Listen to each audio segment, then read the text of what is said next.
Hi everyone, welcome to my channel மலரின் பயணம்.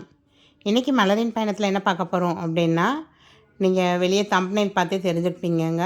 என்னோடய டைமண்ட் கலெக்ஷன்ஸ் அதை தான் பார்க்க போகிறோம். இது வந்து ஒரு ஷோ ஆஃப் வீடியோ அப்படிலாம் கிடையாதுங்க. நிறையா சப்ஸ்கிரைபர் கேட்டுகிட்டே இருந்தாங்க, உங்களோட டைமண்ட் கலெக்ஷன் போடுங்க, நீங்கள் என்ன மாதிரி பார்த்து வாங்குனீங்க அப்படின்னு சொல்லி. ஏன்னா நம்ம ஏற்கனவே நம்ம சேனலில் வந்து டைமண்ட் வாங்கும் போதில் என்னென்னலாம் பார்த்து வாங்கணும், எப்படிலாம் வாங்கணும் அப்படிங்கிற மாதிரி ஒரு வீடியோ போட்டிருந்தேன். ஸோ டைமண்ட்னா என்னன்னே தெரியாதவங்க கூட அந்த வீடியோ பார்க்குறப்ப, ஓ டைமண்ட்னா இப்படி தானா, ஸோ அதை எப்படி மெஷர் பண்ணுறாங்க, அது எவ்வளோ ரேட் வரும் அப்படிங்கிறது எல்லாமே தெரிஞ்சுக்கலாங்க. ஸோ இப்போ மேலே டாப்பில் ஒரு லிங்க் தெரியுங்க பாருங்கள், அந்த லிங்க்கை வந்து கிளிக் பண்ணிங்க அப்படின்னா நீங்கள் டைமண்டை பற்றி எல்லாமே தெரிஞ்சுக்கலாங்க.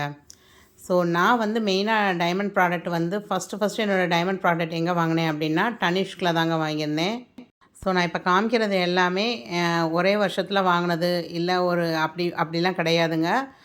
ஃபஸ்ட்டு நான் டைமண்ட் வாங்கினது அப்படிங்கிறது வந்து 2011 தாங்க வாங்கினேன். ஸோ என்னோடய ராசிக்கான கல்லே வந்து வைரம் தாங்க. பட் எனக்கு வைரத்தில் வந்து எங்கள் அம்மா சொல்லுவாங்க, ஒரு சின்ன மூக்குத்தி வேணால் வாங்கி தரேன் அப்படிம்பாங்க. பட் நான் மூக்கெலாம் குத்தலைங்க. ஸோ அதனால் என் ஹஸ்பண்டை வந்து நான் சொல்லிக்கிட்டே இருந்தது தான். ஸோ மேரேஜ் ஆனதுலேருந்தே வந்து நான் வந்து ஆசைப்பட்டது ஒரு டைமண்ட் ரிங் அப்படிங்கிறது. ஸோ அப்போ வந்து ஒரு ஒர்க் பண்ண கம்பெனியில் வந்து தீபாவளி போனஸ் அந்த மாதிரிலாம் போனஸ் வந்து கொடுக்குறப்போ ஒரு கார்டு மாதிரி கொடுப்பாங்கங்க. அப்போ வந்து டனிஷ்கில் வந்து ஒரு 10,000 வந்து ஒரு கார்டு கொடுத்துருந்தாங்க. ஸோ அதை வச்சு தான் வந்து உனக்கு ஒரு ரிங் வாங்கி தரேன், நீ ஆசைப்பட்டே இருந்தில்ல அப்படின்னு சொல்லி போய் நாங்கள் அந்த ரிங் வாங்க போயிருந்தோங்க. ஸோ எனக்கு ஃபஸ்ட்டு வந்து ஒரு கேர்ள் சைல்டு இருக்கா, 2009 பார்ன் ஆனா. அடுத்தது வந்து ஒரு மிஸ்கேரேஜ் ஆயிடுச்சுங்க. பட் 2011 இந்த ரிங் வாங்கி போட்டு ஒரு நெக்ஸ்ட்டு மந்த்தே வந்து நான் திரும்ப கன்சீவ் ஆகிருந்தேன். 2012 என்னோடய பையன் வந்து பிறந்திருந்தாங்க. ஸோ சென்டிமெண்டலாக வந்து எனக்கு வந்து ஓகே, நம்ம ராசிக்கல் போட்டக்கப்புறம் நமக்கு ஆசைப்பட்டது வந்து நடந்திருக்கு அப்படிங்கிற மாதிரி நான் ரொம்பவே வந்து பிளெஸ்டாகவும் நினச்சேன். சரி, நம்ம இதே மாதிரி சின்ன சின்ன பொருளாவது நம்ம வந்து வைரத்தில் வாங்கி நம்ம போட்டுக்கணும். நான் போடுற பொருள் வந்து ஒரு டைமண்டில் வந்து ஒரு சின்ன இயர்ரிங், ஒரு சின்ன பெண்டன்ட்டு, ஒரு சின்னதாக ப்ரேஸ்லெட் இந்த மாதிரி நம்ம போட்டுக்கணும் அப்படின்னு ரொம்ப நான் ஆசைப்பட்டேங்க. மெயினாக என்ன அப்படின்னா, இந்த வைரத்தை கொண்டு போய் அடமானம் வைக்க முடியாது நம்மளால். வச்சாலும் வந்து யாரும் எடுத்துக்க போகிறதில்ல பேங்க்கில். ஏன்னா நான் வந்து வரிசையாக வீடு வாங்குறது, ஒரு நிலம் வாங்கி வீடு கட்டுறப்ப அப்படிங்கிறப்ப நான் வந்து நிறைய தடவை என்னோடய ஜுவல்லை தான் வந்து ப்ளச் பண்ணியிருக்கேங்க. இப்போ இந்த வீடியோ எடுத்துகிட்டு இருக்கும் போதில் கூட கிட்டத்தட்ட வந்து மோர் தேன் ஒரு 6 lakhs வந்து நகையெல்லாம் அடமானத்தில் தான் இருக்குது. பட் ஆனால் நான் காமிக்கிற இந்த பெண்டன்ட்டு, இந்த இதெல்லாமே வந்து இப்போ என் கையில் தான் இருக்குதுன்னு வச்சுக்கோங்களேன். ஸோ எங்கேயாவது போனேன் அப்படின்னா சிம்பிளாக வியர் பண்ணிவிட்டு போகிறதுக்கு எனக்கு ஓகேவாக இருக்குது. ஸோ இது வந்து எனக்கு ரொம்ப ரொம்ப சாட்டிஸ்ஃபேக்ஷனாக கொடுக்குதுங்க எனக்கு இதை போடும்போதில். ஸோ இது காஸ்ட் வைஸ் வந்து அப்கிரேடேஷன் இருக்கா இல்லையா அப்படிங்கிறதெல்லாம் எனக்கு வந்து 2வது பட்சம்தான். இது வந்து என் மனசுக்கு நிறைவாக இருக்குது, எனக்கு ஒரு பாசிட்டிவ் வைப்பை கொடுத்துக்கிட்டே இருக்குங்க. சரி, இப்போ நான் எந்தெந்த நகை என்னென்ன கடையில் வாங்கியிருந்தேன், எப்படி பார்த்து வாங்கியிருந்தேன், நான் எங்கெல்லாம் சொதப்பியிருந்தேன் அப்படிங்கிறத கூட கண்டிப்பாக உங்களோட ஷேர் பண்ணிக்கிறேங்க. தொடர்ந்து வீடியோவை பார்த்துட்டே வாங்க, உங்களுக்கு நிறையா டிப்ஸ் வந்து சொல்கிறேன் இந்த வீடியோவில். ஸோ இன்னும் வீடியோவை சப்ஸ்கிரைப் பண்ணாமல் பார்க்குறவங்க கொஞ்சம் சப்ஸ்கிரைப் பண்ணிவிட்டு பாருங்கள். கண்டிப்பாக லைக் பண்ணுங்கள். ஏன்னா நெக்ஸ்ட்டு வீடியோ போடுறப்ப கிவ் அவே கொடுக்குறதுக்கு இதிலேருந்து தான் நான் வந்து செலக்ட் பண்ணிக்கிட்டு வர்றேன். நான் என்னென்ன வீடியோவில் யார் யார் கமெண்ட் பண்ணியிருக்காங்க அப்படிங்கிறதையும் கூட நான் வந்து நோட் பண்ணிக்கிட்டு தாங்க வர்றேன். வீடியோக்குள்ளே போய் கடகடன்னு நான் என்னென்ன பொருள்லாம் வச்சுருக்கேன், எவ்வளோ ரேட்டுக்கு வாங்கினேன், என்னென்ன கிராம்ஸு, எல்லா டீட்டெயில்ஸும் பார்க்கலாங்க. ஸோ ஃபஸ்ட்டு வந்து டப்பா பாக்ஸ் தாங்க பெருசாக இருக்குது. ஏன்னா டனிஷ்கில் வாங்கின ரிங்கு தான் இப்போ நம்ம பார்க்க போகிறோம். என்கிட்ட ரிங் பாக்ஸ்லாம் இல்லைங்க. ஏன்னா 2011 பர்ச்சேஸ் பண்ணனால என்கிட்ட இந்த பாக்ஸ் இல்லை. ஸோ இது வந்து இன்னொரு கம்மல் வாங்கினதோட பாக்ஸ் தான் உங்களுக்கு. இந்த மோதிரம் வாங்கினப்ப வந்து பீஸ் ரேட்டாக தாங்க போட்டாங்க. இது வந்து ஒரு 23,000 போட்டிருந்தாங்க. அப்புறம் டிஸ்கவுண்ட்லாம் போக 19,800 சம்திங் போட்டிருந்தாங்கங்க. உங்களுக்கு பார்த்தா தெரியும் இந்த பில்லில் 23,000 சம்திங் போட்டிருந்தாங்க. இதோடைய வெயிட்டுன்னு பார்த்திங்கன்னா ஒரு 2 grams தான் இருந்தது. கிட்டத்தட்ட டிஸ்கவுண்ட்டுன்னு போட்டு ஒரு 3,400 போட்டிருந்தாங்க. அப்போ வந்து ஜிஎஸ்டிலாம் கிடையாதுங்க. அதனால் வேட் வந்து 1% அப்படின்னு போட்டு ஒரு 190 ருபீஸ் போட்டிருந்தாங்கங்க. ஸோ ஓவராக பார்த்திங்கன்னா 19,845 வந்திருந்தது இதோடைய ரேட்டு. ஸோ இது வாங்குறப்ப வந்து டைமண்ட்னால் என்ன குவாலிட்டியில் இருக்கணும், எப்படி பார்த்து வாங்கணும் அப்படிங்கிற ஐடியாலாம் எனக்கு எதுவுமே கிடையாதுங்க. ஹஸ்பண்ட் வாங்கி கொடுக்குறேன்னாங்க, அதனால் போய் வாங்கிக்கிட்டாச்சு. ஸோ அன்றைக்கி மார்க்கெட் ரேட் பார்த்திங்கன்னா 22 கேரட்டோட ரேட்டே வந்து 2,282 தாங்க. ஸோ இது வந்து ஒரு EFGH சொன்னேன் பார்த்திங்கன்னா, அதில் GH கலர் வந்து இருக்குது. இதோடைய குவாலிட்டின்னு பார்த்தீங்கன்னா விஎஸ் குவாலிட்டிங்க இதில். நம்மளோட டைமண்ட் வாங்க போகிறப்ப எப்போயுமே இந்த மாதிரி ஒரு கார்டு மாதிரி போட்டு கொடுப்பாங்கங்க, ஏடிஎம் கார்டு மாதிரி. பட் தனிஷ்கை பொறுத்த வரைக்கும் இந்த மாதிரி ஒரு பேப்பர் மாதிரி தாங்க கொடுப்பாங்க.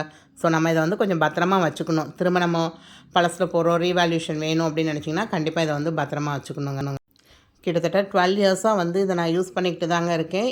ஒரு வருஷத்தில் கண்டிப்பாக ஒரு 4 to 5 months என் கையில் தான் இருக்கும். இது டெய்லி யூஸ், ரஃப் யூஸ் எல்லாத்துக்குமே தாராளமாக போட்டு அடிக்கிறேன் இந்த மோதிரத்தை. ஏன்னா எப்போல்லாம் எனக்கு ஒரு பாசிட்டிவ் வைப் வேணும் அப்படின்னு நினைக்கிறேனோ அப்போல்லாம் இந்த மோதிரத்தை எடுத்து கையில் போட்டுக்குவேங்க நான். நெக்ஸ்ட்டு பார்க்குறது வந்து ஒரு டைமண்ட் பெண்டன்ட் தாங்க, செயினோடு சேர்ந்தது தான். பட் செயின்லாம் வந்து அந்து போச்சுங்க. அந்த செயின் வந்து இப்போது ஒரு 6 monthsக்கு முன்னாடி தான் அந்து போயிடுச்சு. ஸோ அதனால் அந்த செயினை வந்து மாற்றிட்டேன். அது வந்து மாற்றின செயின் வந்து தனிஷ்கில் மாற்றிருந்தேன். பட் இந்த டைமண்ட் பெண்டன்ட் வந்து கிருத்திலால்ஸில் வாங்கியிருந்தேங்க. ஸோ இது வந்து கொரோனா சமயத்தில் வந்து எப்பயுமே வருஷம் ஒரு டூர் போயிட்டு வருவோங்க. ஆனுவல் லீவில் வந்து ஒரு லாங் டூர் ஒரு 4 to 5 days வந்து ட்ரிப் போடுவேன். ஸோ 2 வருஷமாக அந்த கொரோனாவுக்கு எங்கேயும் போகல அப்படிங்கிறனால அந்த காசை சேர்த்து வச்சு வாங்கின டைமண்ட் பெண்டன்ட் தாங்க இது. கிட்டத்தட்ட 1,20,000 வந்ததுங்க. ஏன் இவ்வளோ காஸ்ட் அப்படின்னு பார்த்தீங்கன்னா, அந்த நடுவில் உள்ள டைமண்ட்ஸ்லாம் வந்து கொஞ்சம் காஸ்ட்லியாக உள்ளது அப்படின்னாங்க. இதில் வந்து மோர் தேன் 1 carat 1.150 கேரட் ஆஃப் டைமண்ட் இருக்குங்க. ஸோ இதுக்கு தான் அது கொடுத்த கார்டுங்க. இது வந்து 27 January 2022 வாங்கியிருக்கேன் நான். 7.11 grams இருக்குது இந்த பெண்டன்ட்டு. அதில் டைமண்ட் வெயிட் மட்டும் பார்த்திங்கன்னா அந்த 1.15 கேரட் சொன்னேன்ல அதுதாங்க. இது DEIFVVS1 ஃபஸ்ட் குவாலிட்டி டைமண்ட்ங்க. ஐஎஃப் அப்படின்னா ஃப்ளாலெஸ், அதாவது எந்த தோஷம், அந்த கருப்பாக டாட் மாதிரி தெரியும்பாங்களா ஒரு தோஷம் இருக்குதுன்னு சொல்லுவாங்களா, அப்படிலாம் எதுவுமே கிடையாது அப்படிங்கிற மாதிரி தாங்க போட்டிருந்தாங்க. ஸோ இது வந்து வாங்கினதுக்கு அப்புறம் தான் நான் வந்து டைமண்டை பற்றி நிறையா கற்றுக்கிட ஆரம்பித்தேன். ஓ இப்படி தான் வாங்கணும் போல், இப்படி தான் இருக்கும் அப்படிங்கிறனால அந்த மாதிரி கேட்டு பார்த்து ஃபஸ்ட் குவாலிட்டி டைமண்டா அப்படிங்கிறதெல்லாம் செக் பண்ணி தாங்க வாங்கினேன் நான். ஸோ இந்த பெண்டன்ட் வந்து ஒரு ஓப்பன் செட்டிங் தாங்க. அதனால் கொஞ்சம் அப்பப்போக்கி ஒரு 2 months போட்டிருப்பேன், அப்புறம் கழட்டி வச்சுருவேன். ஒரு வருஷத்துக்குன்னு பார்த்தீங்கன்னா ஒரு 2 to 3 months வந்து கழுத்தில் ரெகுலராக யூஸ் பண்ணிக்கிட்டு தாங்க இருக்கேன் நான். ஸோ இதில் நடுவில் உள்ள அந்த 8 டைமண்ட்ஸ் வருங்க. அதுக்கப்புறம் அந்த மேலே டாப்பில் உள்ள ஒரு 5 டைமண்ட்ஸு. ஸோ மொத்தமாக 12 டைமண்ட்ஸுங்க. 7 + 5 12 டைமண்ட்ஸ் வந்து கொஞ்சம் காஸ்ட்லி கூட. ஏன்னா கொஞ்சம் பெரிய டைமண்டாக இருக்கும். பட் அந்த அவுட்டர் சர்க்கிள், இன்னர் சர்க்கிளில் வர டைமண்ட்லாம் வந்து உங்களுக்கு கொஞ்சம் குட்டியாக இருக்குங்க. ஸோ அது மாதிரி டைமண்ட் வேரியேஷனுக்கும் அங்கே காஸ்ட் பண்ணியிருந்தாங்க. ஸோ இது 2022 வாங்கினதுன்னா இப்போ 2024 ஏப்ரலில் போய் இதோடைய வேல்யூஷன் எவ்வளவு, இது வந்து அப்கிரேட் ஆகிருக்கா அப்படிங்கிற மாதிரி ஒரு செக் பண்ண போயிருந்தேன் நான். இல்லைன்னா இதை கொடுத்துட்டு ஒரு கம்மலும் சேர்ந்து வாங்குவோம் அப்படின்னு நினச்சிருந்தேன். இதை விட சின்ன பெண்டண்ட்டாக வாங்கிட்டு வாங்கலாம் அப்படின்னு போய் கேட்டப்போ, இது இன்றைக்கி மார்க்கெட் ரேட்டுக்கு வந்து நாங்கள் ஒரு 1 lakh அந்த மேலே உள்ள செயின் இல்லாமல் வந்து 1,20,000 கிட்டே எடுத்துக்குவோம் அப்படின்னு சொல்லியிருந்தாங்க. அப்போ வந்து செயினோடு சேர்த்தே வந்து 1,20,000 வந்திருந்தது. இப்போ வந்து அந்த மேலே உள்ள செயின் இல்லாமல் அந்த பெண்டன்ட் மட்டுமே நாங்கள் அவ்வளோக்கு எடுத்துக்குவோம் அப்படின்னு சொல்லியிருந்தாங்க. ஸோ நெக்ஸ்ட்டு பார்க்குறது வந்து ஒரு செகண்ட் ஸ்டட் மாதிரி போடுறது தாங்க. இது வந்து EFIFல வாங்கியிருந்தேன். ஸோ என்னோடய லாஸ்ட் டைமண்ட் வீடியோ பார்த்துருக்கவங்களுக்கு கண்டிப்பாக தெரிஞ்சிருக்கும். டைமண்ட்னா என்ன அப்படின்னு சொல்லி ஒரு வீடியோ போட்டிருந்தேன்னு சொன்னேன் பார்த்தீங்களா. ஸோ அது பார்த்தவங்களுக்கு கண்டிப்பாக இது என்ன ஸ்டட் அப்படிங்கிறது தெரிஞ்சிருக்கும். ஆக்சுவலாக அந்த டைமண்ட் பெண்டன்ட்டுக்கு வந்து செயின் வந்துருச்சுன்னு சொன்னேன் பார்த்தீங்களா, அந்த செயின் கேட்குறக்காக தான் இந்த டைமண்ட் ஷாப்புக்கும் நாங்கள் போயிருந்தோம். பட் அங்கே போயிருந்தப்போ அவங்க கலெக்ஷன்ஸ் எல்லாம் வந்து அவங்க எடுத்து காமிச்சாங்க. இது பாருங்கள், அது பாருங்கள், நீங்கள் இந்த மாதிரி நீங்கள் வாங்கலைன்னா கூட பரவாயில்ல பாருங்கள் அப்படின்னு சொல்லி நிறையா கலெக்ஷன்ஸ் காமிச்சாங்கங்க. ஸோ இங்கே வந்து நான் ஓவராலாக கம்பேர் பண்ணும்போதில் நிறைய ஷாப்ஸ் கம்பேர் பண்ணும்போதில் இங்கே வந்து டைமண்டோட காஸ்ட் வந்து லோவாக தாங்க நான் ஃபீல் பண்ணேன். ஏன்னா கேரட் வந்து நான் போனப்போ 65,000 அப்படிங்கிற மாதிரி இருந்தது. ஸோ மற்ற எல்லா கடைகள்லையும் பார்த்திங்கன்னா 80,000 90,000 1 lakh மேலே, தனிஷ்கிலலாம் 1 lakh மேலேங்க. ஸோ இது போன அன்னைக்கு தான் வந்து எனக்கு சேனலும் வந்து மானிட்டைசேஷன் ஆகிருக்கு அப்படிங்கிற நியூஸும் எனக்கு வந்திருந்தது. ஸோ நம்ம சேனல் மானிட்டைசேஷன் ஆகிருக்கு அப்படின்னதுமே ஹஸ்பண்ட் சொன்னாங்க, சரி நீ ஏதாவது ஒன்று வாங்கிக்கோ, கண்டிப்பாக என்னோடய பட்ஜெட் வந்து ஒரு அரௌண்ட் ஒரு 20,000க்குள்ளே கண்டிப்பாக நீ ஏதாவது வாங்கிக்கோ, நான் வந்து பே பண்ணுறேன் அப்படின்னு சொல்லியிருந்தாங்க. ஸோ ரொம்ப ஹாப்பியாக இருந்ததுங்க இது வாங்குறப்ப.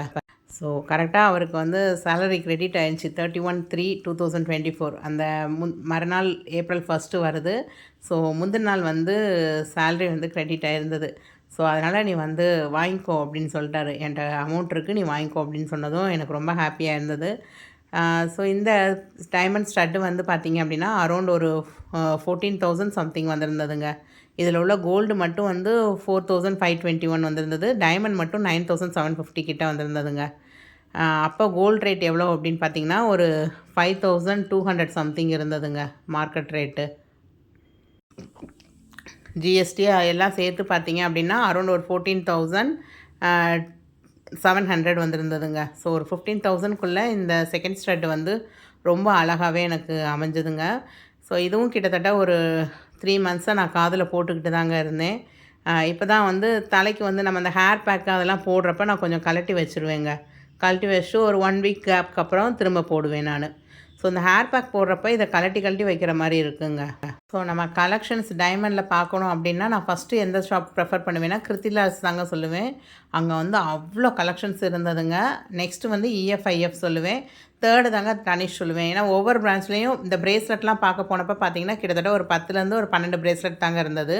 அதுலேயும் அந்த 50,000 ரூபாய்க்குள்ள வரணும் அப்படிங்கிறக்காக தான் நான் வந்து இந்த பிரேஸ்லெட்டை செலக்ட் பண்ணி எடுத்தேன். ஏன்னா இது அரௌண்ட் ஒரு 53,000 வந்ததுங்க. அங்கே கேட்டப்போ என்ன சொன்னாங்க, ஆமாம் இது ஃபஸ்ட் குவாலிட்டி டைமண்ட் தான் அப்படிங்கிற மாதிரி சொல்லிட்டாங்கங்க. பட் எனக்கு பெரிய ஏமாற்றம் எப்போ இருந்தது அப்படின்னா, நான் வந்து பில் பண்ணிவிட்டு அந்த கார்டு வாங்கிலாம் பார்க்கலங்க. நான் வந்து அங்கே போய் கொஞ்சம் கலெக்ஷன்ஸ் வந்து நம்ம வியூவர்ஸ்க்காக எடுக்கலாம் அப்படின்னு சொல்லி அதில் கான்சன்ட்ரேட் பண்ணிட்டேன் நான். ஸோ பில் வந்து கரெக்டாக வந்திருக்கா அப்படிங்கிறத என் ஹஸ்பண்ட் செக் பண்ணி வாங்கினாங்க. பட் வீட்டுக்கு வந்து வீடியோ போடுறப்ப தான் பார்க்குறப்ப அது வந்து I1 I2ன்னு இருந்தது. ஸோ நான் ஐன்னதும் ஓகே ஃப்ளாலெஸ் டைமண்ட் அப்படின்னு நினச்சிட்டேன். பட் I1 I2ங்கிறது தான் இருக்கிறதுலே லாஸ்ட் கிரேடுங்க. டைமண்டில் வந்து லாஸ்ட் கிரேடு வாங்கவே கூடாது அப்படின்னு சொல்லுவோம் பார்த்தீங்களா, அந்த கிரேடில் போய் நான் வாங்கி வச்சுருக்கேங்க. ஸோ இந்த பிரேஸ்லெட் வந்து எனக்கு ஒரு பெரிய ஏமாற்றம் அப்படின்னு தான் சொல்லுவேன் நான். பட் எனிவே எனக்கு அந்த கையில் அந்த பிரேஸ்லெட் வந்து கிட்டத்தட்ட ஒரு 4 to 5 மந்த்ஸாக போட்டுட்டு தாங்க இருக்கேன். இப்போ வாங்கினதுலேருந்து ஒரு 4 to 5 மந்த்ஸாக போட்டுட்டு தான் இருக்கேன். எனக்கு அது வந்து ஒரு பாசிட்டிவாக தான் எனக்கு வைப் ஆகிட்டு இருக்குது. ஸோ இந்த இதை பார்த்தக்கப்புறம் தான் நமக்கு வந்து ஒரு மாதிரி மனசுக்கு நெருடலாக இருந்தது. பட் ஓகேவாக தான் இருந்ததுங்க. ஸோ நான் வந்து இவ்வளோ டைமண்டை பற்றி பேசுகிறேன். பட் நானே போய் இந்த மாதிரி விழுந்திருக்கேன் அப்படின்னு நினைக்கிறப்ப எனக்கு கொஞ்சம் கஷ்டமாக இருந்தது. ஏன்னா அப்போ வந்து எனக்கு 8 கிராம்ஸ் சேர்ந்துருந்ததுங்க. அப் டு 15% வரையும் வேஸ்டேஜ் இல்லாமல் எடுத்துக்கலாம் டனிஷ்கில். ஸோ நான் ஒரு சவரனுக்கு அட்லீஸ்ட்டு ஒரு பிளெயின் பிரேஸ்லெட்டாக கூட வாங்கியிருக்கலாமோ அப்படிங்கிற மாதிரிலாம் எண்ணம் தோணுச்சு. பட் இந்த பிரேஸ்லெட்டை பார்க்குறப்ப இல்லை நான் உனக்காக தான் பிறந்திருக்கேன் அப்படிங்கிற மாதிரி என்கிட்ட அது சொல்லுங்க. ஸோ அதனால் ஓகே நமக்கு கிடச்சது ஒரு பெஸ்ட்டானது தான் அப்படின்னு நினச்சி நானும் ஏற்றுக்கிட்டேங்க. ஸோ இவ்வளோ தாங்க என்னோடய டைமண்ட் கலெக்ஷன்ஸ். ஓவராலாக வந்து என்கிட்ட உள்ள டைமண்ட் பொருட்கள் இது தான். ஸோ இன்னும் ஒன்று ஒரு டைமண்ட் ஸ்டட்டு வாங்கணும். இந்த 5 கல் 7 கல் அப்படின்னு சொல்கிறாங்க பார்த்தீங்களா, அந்த மாதிரி ஒரு க்ளோஸ் செட்டிங்கில் நம்ம வந்து வாங்கிக்கணும். ஏன்னா கொஞ்சம் ஏஜ்டு ஆயிடுச்சு அப்படின்னாலும் நம்ம வந்து ரெகுலராக நம்ம காதில் வந்து வியர் பண்ணிக்கிட்டே இருக்க மாதிரி இருக்கணும் அப்படிங்கிறது எனக்கு ரொம்ப ஆசையாக இருந்ததுங்க. ஸோ இந்த மாதிரி ஆசைகள்லாம் வந்து சாத்தியமாகணும் அப்படின்னா அது எல்லாமே ஹஸ்பண்டோட கையில் அப்படின்னு எதிர்பார்க்க முடியாதுங்க. ஸோ நமக்குன்னு ஒரு ஜாப் வேணும். நம்ம வந்து சுயமாக வந்து ஒரு 10 ரூபா காசுனாலும் நம்ம வந்து சம்பாதிக்கிறப்ப அதில் வந்து ஒரு நகை வாங்குறப்ப எனக்கு இன்னமும் ரொம்ப சந்தோஷமாக நான் ஃபீல் ஆகுவேன். ஸோ இந்த பிரேஸ்லெட்டு இந்த ஸ்டட்டு வந்து லாஸ்ட் டைம் வந்து தனிஷ்கில் சிட்டு போடும் போதில் நான் அவர்கிட்டருந்து காசே வாங்கலை. நானே வந்து என்னோடய டியூஷன் அமௌண்ட்டு அந்த மாதிரி சேர்த்து வச்ச அமௌண்ட்டை வச்சு தாங்க நான் வந்து சிட்டுக்கு பணம் கட்டி நான் வந்து எடுத்தேன். அதே மாதிரி அந்த டைமண்ட் பெண்டன்ட்டும் வந்து கொரோனா சமயத்தில் ஆன்லைன் டியூஷன் எடுத்து கிட்டத்தட்ட ஒரு 2 வருஷங்க சேர்த்து வச்ச காசை வச்சு தான் வாங்கினேன் நான். ஸோ ஒரு பைசா வந்து என்னோடய டியூஷன் அமௌண்ட் வந்து நான் வந்து எடுத்துருக்கவே மாட்டேன். அப்படியே பேங்க்கில் வந்து போட்டு வச்சுட்டே வந்தது தாங்க. ஸோ அதை வச்சு தான் வந்து அந்த டைமண்ட் பெண்டன்ட் வாங்கினேன். ஸோ நம்ம காசில் நம்ம சம்பாதிக்கிறது அதில் வந்து ஒரு நகை வாங்குறப்ப ரொம்ப ரொம்ப ஹாப்பியாக இருக்குங்க. நிஜமாகவே நீங்களும் அந்த பாசிட்டிவ் வைப்பை வந்து அனுபவித்து பார்த்தீங்கன்னா தான் தெரியும். ஸோ கண்டிப்பாக நீங்களும் இதே மாதிரி ஏதாவது சேர்த்துருக்கீங்க அப்படின்னா கமெண்ட் பண்ணுங்கள். ஸோ அப்படி இல்லை அப்படின்னாலுமே கண்டிப்பாக இந்த 2025 வந்து நீங்கள் கண்டிப்பாக ஏதாவது ஒரு சேவிங்ஸ் சேர்த்து வச்சு நீங்கள் இதே மாதிரி ஒரு பொருள் வாங்குங்க. வாங்குறப்ப உள்ள சந்தோஷத்தை கண்டிப்பாக என் கூட ஷேர் பண்ணிக்கோங்க. இல்லைங்க நான் ஹவுஸ் ஒய்ஃப் தாங்க, நான்லாம் எங்கேயும் வேலைக்கு அனுப்ப மாட்டாங்கங்க, எனக்கு எந்த இதுவும் தெரியாது அப்படின்னாலுமே நீங்கள் உங்கள் பட்ஜெட் பிளான் பண்ணுங்கள். உங்களோட மந்த்லி எக்ஸ்பென்சஸ்லேருந்து நீங்கள் கொஞ்சம் அமௌண்ட்டை வந்து சேவ் பண்ணுங்கள். அதில் கூட நீங்கள் சேவ் பண்ணி நீங்கள் ஒரு பொருள் வாங்கலாம். ஸோ உங்களுக்கு பிடிச்ச ஒரு ட்ரெஸ்ஸு இல்லை ஒரு பொருள் ஏதோ ஒன்று அது வந்து ஆனால் உங்களோட சேவிங்ஸ்லேருந்து நீங்கள் வாங்கினது அப்படின்னு சொல்கிறப்ப அது இன்னும் ஒரு ஹாப்பினஸ்ஸை கொடுக்குங்க. நீங்கள் இன்னும் எனர்ஜெட்டிக்காக இன்னும் நிறையா பண்ண உங்களை தூண்டும். ஸோ நான் வந்து போயிருந்த 3 கடைகளில் எனக்கு வந்து சாட்டிஸ்ஃபேக்ஷனாக உள்ள கடை அப்படின்னு எடுத்துக்கிட்டிங்க அப்படின்னா இஎஃப்ஐஎஃப்பும் கிருத்திலால்ஸும் ஓகேவாக இருந்ததுங்க. ஏன் அப்படின்னா அங்கே வந்து கிருத்திலால்ஸில் கலெக்ஷன்ஸ் அதிகங்க. But diamond cost compare to இஎஃப்ஐஎஃப்பை கம்பேர் பண்ணும்போதில் கொஞ்சம் ஹையாக தான் இருந்தது. பட் கலெக்ஷன்ஸ் அதிகமாக பார்க்கணும் அப்படின்னா இஎஃப்ஐஎஃப்பை விட கிருத்திலால்ஸை தான் நான் ப்ரிஃபர் பண்ணுவேங்க. அதே மாதிரி டனிஷ்கில் வந்து ஒவ்வொரு பிரான்ச்சாக தேடி போக வேண்டியது இருக்குங்க. ஒரு பிரேஸ்லெட்டுன்னு எடுத்துக்கிட்டிங்கன்னா ஒரு இதில் வந்து ஒரு 12 அவ்வளோதான் வச்சுருக்காங்க. நீங்கள் வேறு ஏதாவது கலெக்ஷன் வேணும்னா வேறு பிரான்ச் தான் போக வேண்டியது இருந்தது. ஸோ கலெக்ஷன்ஸ் எல்லாம் பார்க்குறப்ப நம்ம பட்ஜெட்டுக்குள்ளே பார்க்குறது வந்து ஒரு 1 or 2 தான் கிடைக்கிது டனிஷ்க்கு. அதே மாதிரி டனிஷ்கில் வந்து காஸ்ட் வைஸ் டைமண்ட் காஸ்ட்டும் சரி, அதோடைய செய்கூலி சேதாரம் எல்லாமே சும்மாவே பிச்சுக்கிடுங்க. ஸோ நம்ம வந்து எனக்கு வந்து சிட்டு போட்டு லாஸ்ட் டைம் எடுத்தனால எனக்கு அந்த அளவுக்கு டிஃப்ரென்ஸ் தெரியலை. பட் சிட்டு போட்டு நம்ம வந்து ஒரு நல்ல பெனிஃபிட் எடுத்துட்டோம் அப்படின்னு நினச்சேன். பட் அந்த டைமண்ட் வந்து இருக்கிறதுலே லோ குவாலிட்டி அப்படிங்கிற மாதிரி அந்த கிரேட் பார்த்ததுக்கப்புறம் எனக்கு டனிஷ்க்கு வந்து கொஞ்சம் சாட்டிஸ்ஃபேக்ஷன் இல்லை தாங்க. ஸோ உங்களுக்கு இந்த டைமண்ட் கலெக்ஷன்ஸில் எது ரொம்ப பிடிச்சிருந்தது அப்படிங்கிறதையும் கமெண்ட் பண்ணுங்கள். நீங்கள் ஏதாவது ஒரு பொருள் இதே மாதிரி சேர்த்து வச்சு வாங்கியிருந்தீங்க அப்படின்னா கண்டிப்பாக அதையும் என் கூட ஷேர் பண்ணிக்கோங்க. ஸோ 2025ல் கிவ் அவே கொடுக்க போகிறேன்னு சொல்லியிருந்தேன் நான். ஸோ அதில் பார்ட்டிசிபேட் பண்ணோம் அப்படின்னு நினச்சிங்க அப்படின்னா கண்டிப்பாக நம்ம சேனலை சப்ஸ்கிரைப் பண்ணாமல் இருந்தால் சப்ஸ்கிரைப் பண்ணிக்கோங்க. சப்ஸ்கிரைப் பண்ணவங்க கண்டிப்பாக வீடியோ பார்த்துட்டு ஒரு லைக் பண்ணுங்கள். ஏதாவது ஒரு கமெண்ட் உங்களுக்கு என்ன தோணுது, எனக்கு பாசிட்டிவாக இருக்கிற மாதிரி ஒரு கமெண்ட் பண்ணுங்கள். கிட்டேருந்து நிறையா ஹாட் பட்டன் வாங்குறவங்கள தான் எனக்கு வந்து யூடியூப்லேருந்து எனக்கு சர்ச் பண்ணி கொடுக்கும், இவங்கெல்லாம் உன்னுடைய பெஸ்ட் வியூவர்ஸ் அப்படின்னு சொல்லி. ஸோ அந்த டாப் வியூவர்ஸில் நீங்கள் வரணும் அப்படின்னா என்னோடய நிறையா வீடியோஸ்க்கு வந்து நீங்கள் லைக் பண்ணியிருக்கணும், கமெண்ட் பண்ணியிருக்கணும். அப்படின்னா தான் அது வந்து எனக்கு செலக்ட் பண்ணி கொடுக்கும். ஸோ அந்த செலக்ட் பண்ணி கொடுக்குறதுலேருந்து நான் வந்து ஒரு 5 to 7 மெம்பர்ஸ் வந்து சூஸ் பண்ணலான்னு நான் முடிவு எடுத்திருக்கேங்க. Thanks for watching the video.